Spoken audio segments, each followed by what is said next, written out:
Good evening students. देखो बेटे, तो ध्यान से समझना इस पूरे कॉन्सेप्ट को, किस तरह से हम लोग मूव करते हैं। इससे सेल का बेसिक्स आपके पास कर दिया था। आज मैंने सेल को एक बार थोड़ा सा समझने की कोशिश करनी है।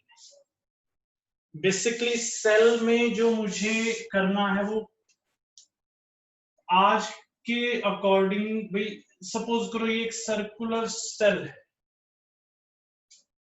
इस सेल की ये जो बाउंड्री है, this boundary is plasma membrane और सेल मेम्ब्रेन। अभी बताता हूं क्या चीज है ये। इस सेल के अंदर फ्लूइड सा प्रेजेंट रहेगा and this fluid is known as the cytoplasm. इसी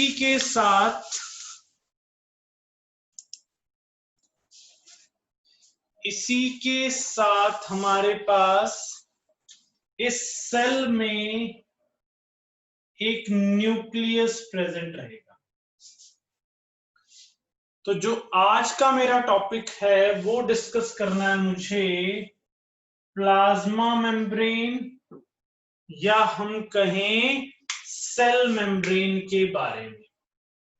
ध्यान से सुनना, आज जो हम टॉपिक डिस्कस करने वाले हैं that one is related with the plasma membrane और cell membrane of the cell.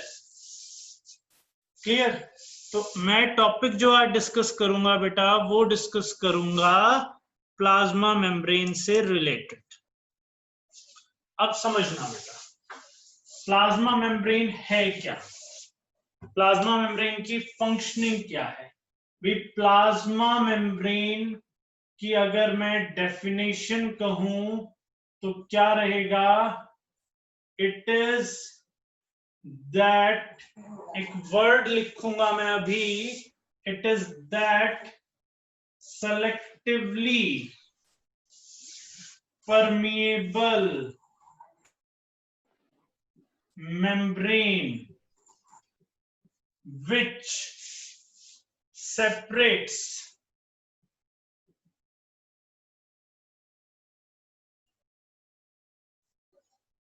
cell content from the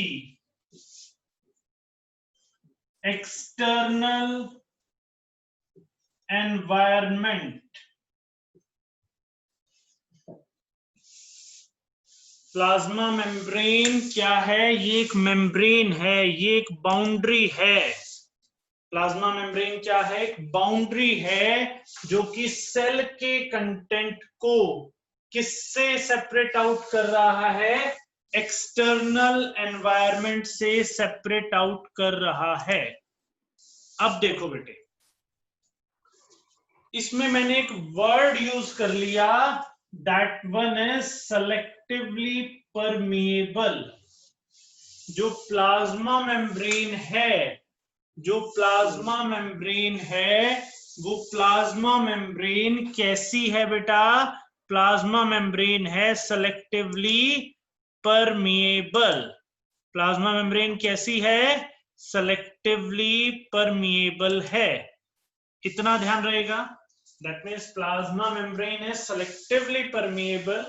plasma membrane में से selectively permeable का मतलब है भी, जो भी सपोज करो, हम एक एग्जांपल लेते हैं कि मेरे पास मैंने चाय बनाई, चाय को छलनी से छाना, तो चाय का जो लिक्विड पोर्शन था वो तो नीचे चला जाता है, और जो सॉलिड है, पत्ती है, वो कहां रह जाती है बेटे? ऊपर रह जाती है, रहती है। वो क्या है? Selectively permeable. भाई कुछ सब्सटेंसेस को जाने दे रहा है, कुछ को नहीं जाने दे रहा। यही काम प्लाज्मा मेम्ब्रेन का है।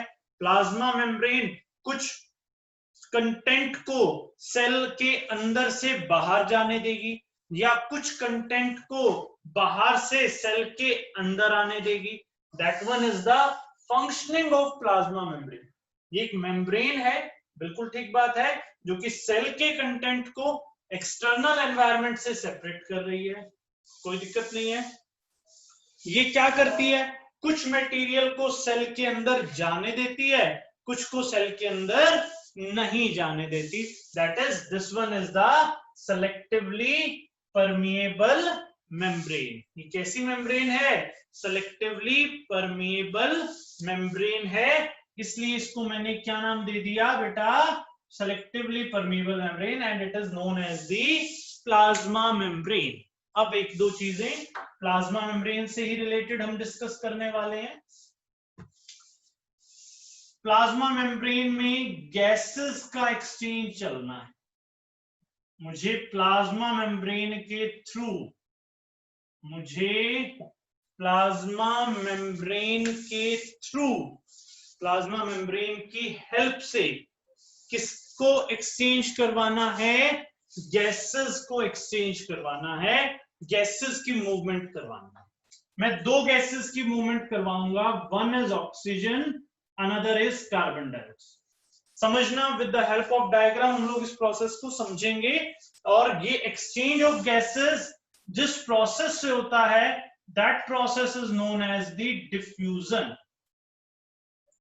That process by which this exchange of gases takes place is known as the diffusion। अब बड़े ध्यान से समझना बेटा, सपोज करो ये मेरे पास सेल है, एक सेल में ये डॉटेड जो छोटे छोटे हैं, this one is the cytoplasm, liquid material, this larger dot is the nucleus, and this one is the plasma membrane. तो तीन चीजें रही, cytoplasm, plasma membrane and nucleus. मैंने बात करनी है गैसेस के एक्सचेंज की, समझना बड़े ध्यान से। इनसाइड द सेल, सपोज करो मैं ऑक्सीजन की बात कर रहा हूं, कंसंट्रेशन ऑफ ऑक्सीजन, और बाहर भी मैं लिख रहा हूं कंसंट्रेशन ऑफ ऑक्सीजन। बाहर तो कंसंट्रेशन ऑफ ऑक्सीजन है ज्यादा, अंदर है कम। तो ये बात ध्यान रखना, ऐसा प्रोसेस जिसमें हायर कंसंट्रेशन, बाहर ऑक्सीजन ज्यादा थी, अंदर कम थी, ज्यादा से कम की तरफ ही मूवमेंट होगा। That is the exchange of gases takes place from the higher concentration to the lower concentration, and this process is known as the diffusion। this process is known as the diffusion। diffusion क्या है, the movement of gases, the movement of gases from higher concentration to the lower concentration.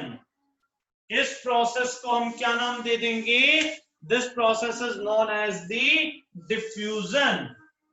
Diffusion higher concentration से lower concentration में जाने को, और ये diffusion होगा किसके across, this diffusion occurs across the plasma membrane. Plasma membrane की help से गैसेस का एक्सचेंज होगा।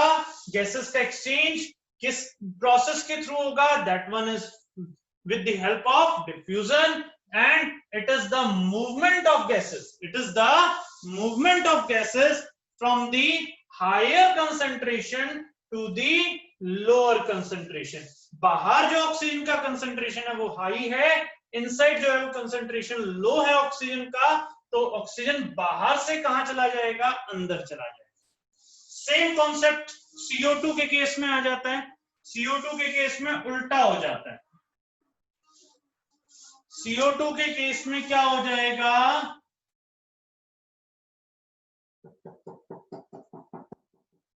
CO2 की कंसंट्रेशन इनसाइड तो हो जाएगी हाई, और CO2 कंसंट्रेशन आउटसाइड हो जाएगी लो। तो CO2 कहां जाएगा?